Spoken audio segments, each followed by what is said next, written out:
Welcome back to another episode of SNEED-CAST Industry Update. You know, our series that keeps you updated with our ever-changing industry. For those of you that have been watching the series for a while now, you know how this goes, but for those of you that are new, welcome. We'll be covering the latest in manufacturing, packaging, coding, sustainability, and much more.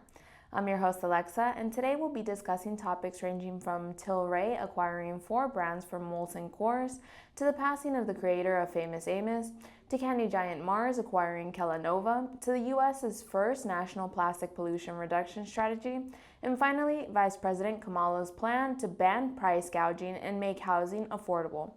Starting off, Tilray has made significant strides in the craft beverage sector with its recent acquisition of 4 brands from Molson Coors, a strategic move aimed at expanding its footprint in key markets.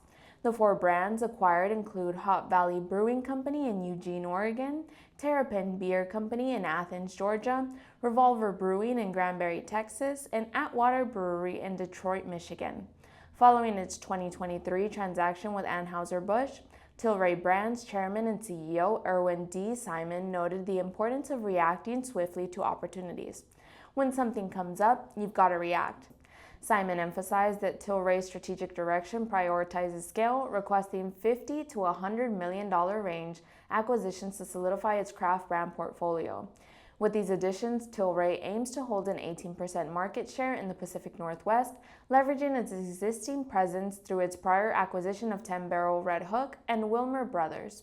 Despite the positive outlook, Simon acknowledged that the newly acquired brands have faced profitability challenges, stating, "They are not all profitable, but that's our job to turn them around." Each brand comes with specific declines. Terrapin, for instance, saw an 11% decline in production from the previous year, alongside Hop Valley at 21%. To counter these trends, Tilray aims to integrate the brands effectively and implement strategies that foster growth, ensuring they meet their profitability goals.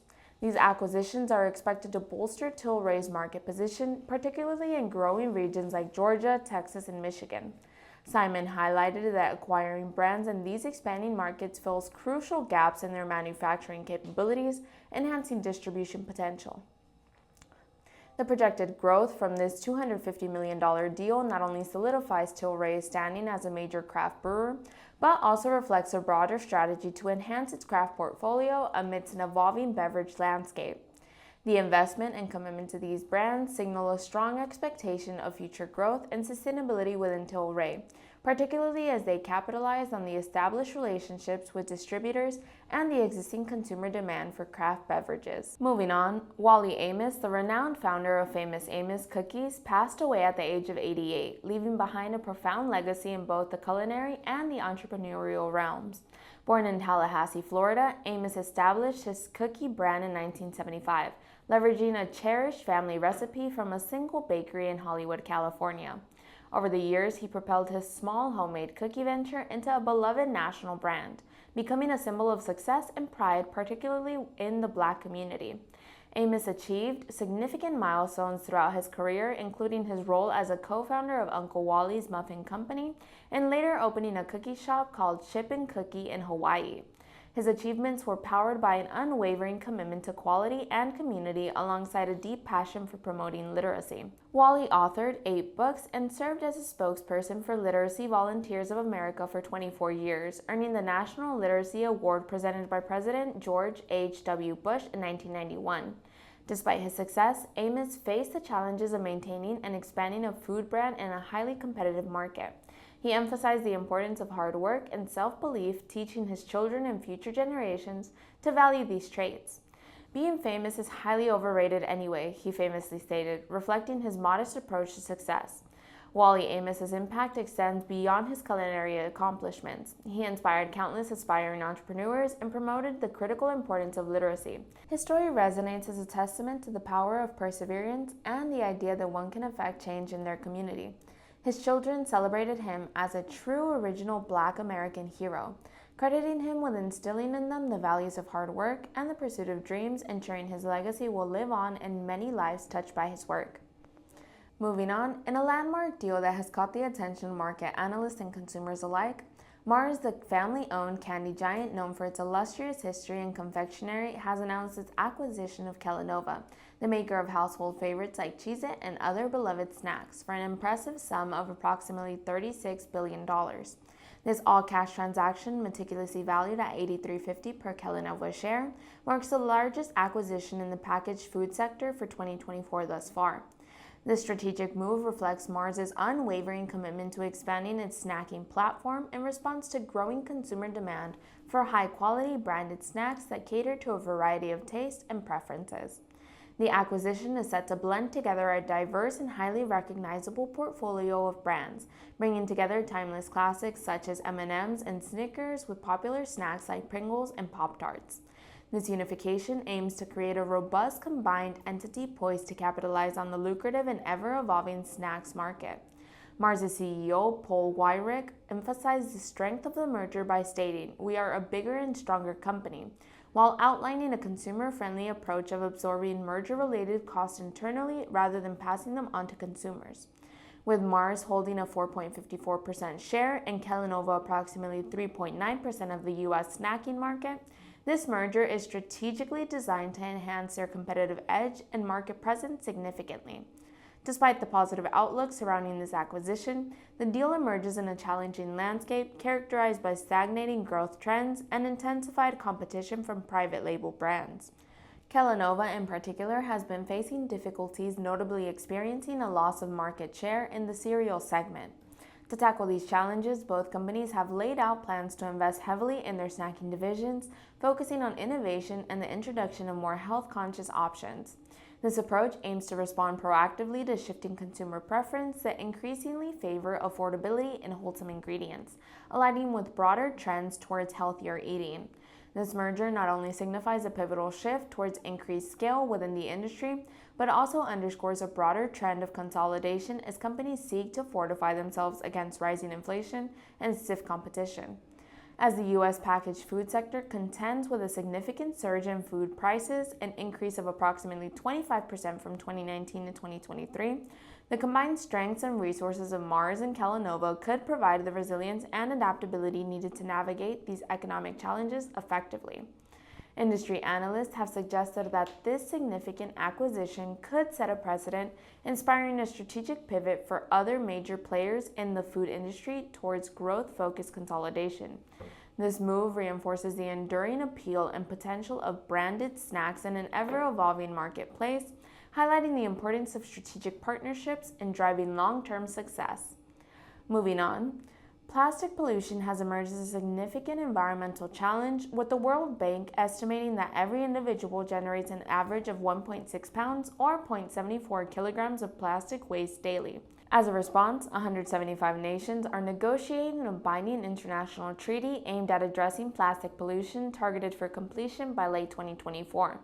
In July of 2024, the Biden administration introduced the first national strategy to tackle this pressing issue, focusing on 5 key areas, including plastic production, product design, waste generation, waste management, and plastic capture and removal.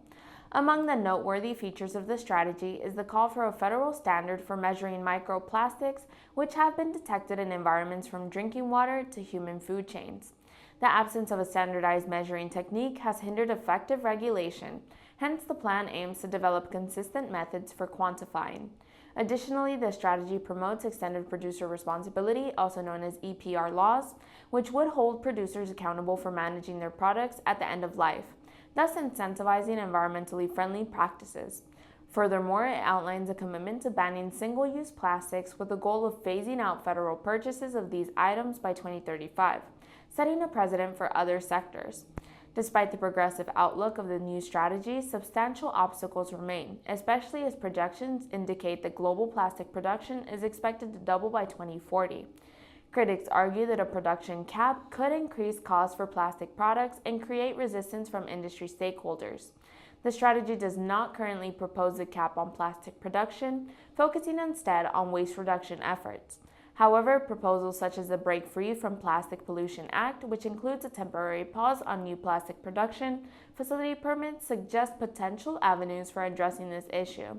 The implementation of this national strategy marks a pivotal step towards greater accountability and innovation in managing plastic waste. By embedding practices like standardized measurements and EPR, the U.S. signals a commitment to environmental stewardship.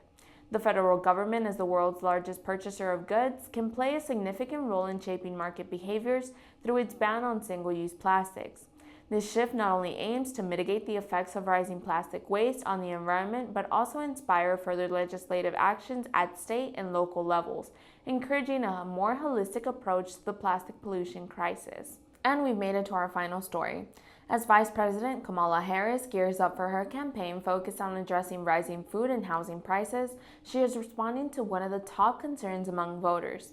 Despite year-over-year inflation reaching its lowest level in over 3 years, food prices have surged by 21% compared to 3 years ago, prompting Harris to advocate for a federal ban on price gouging in groceries. Her initiatives align closely with President Biden's economic policies aiming to extend their administration's effort to combat inflation. Among Harris's plans, she proposes the construction of 3 million new housing units, legislation to slow rent increases, and a $25,000 down payment assistance for first-time home buyers. The housing strategy includes establishing a tax credit for builders constructing starter homes and enhancing the Biden administration's Innovation Fund for housing construction. Additionally, during a recent event, Harris and Biden celebrated the progress made in reducing prescription drug prices, with Biden attributing significant achievements to Harris's role in the Senate. Despite the promise of Harris's housing and price initiatives, she faces challenges, particularly skepticism regarding their effectiveness. Critics, including Republican presidential nominee Donald Trump, have accused her proposed measures of implementing communist price controls, potentially leading to shortages and further inflation. Furthermore, Harris's initiatives must navigate a complex landscape where corporate consolidation in the food industry raises questions about price gouging and inflation, with several economists suggesting that the overarching economic factors contribute more to high prices than any specific actions by companies. The potential impact of Harris's proposal could be substantial, not only addressing immediate concerns over rising prices, but also setting a precedent for future federal interventions in price stability. By championing a ban on price gouging and promoting housing affordability, Harris aims to alleviate financial burdens on Americans, particularly lower-income households. However, the successful navigation and implementation of these strategies will require careful consideration and collaboration, as opposition and economic uncertainties pose ongoing hurdles in the quest for economic improvement. This episode of SNEED-CAST Industry Update is proudly brought to you by our SNEEDJet Freedom 44. The Freedom 44 case coder revolutionizes multi-sided printing with its 4 separate print heads. Each print head can produce up to 1-inch tall barcodes, logos, date codes, badge codes, lot codes, product counters, and more. With each print head capable of producing up to 16 lines of text while also operating independently, you have the freedom to output 4 different sets of information simultaneously or selectively using specific heads as needed. This flexibility enables you to significantly reduce manual labor and enhance the speed and accuracy of your marking process. Like always, stay tuned for our next episode of SNEED-CAST Industry Update, and make sure to like, comment, subscribe, and hit the notification bell down below to stay up to date with all of our great content. Also, let us know what topics you'd like to see us talk about here on the show. We look forward to hearing from you all. Bye, everyone.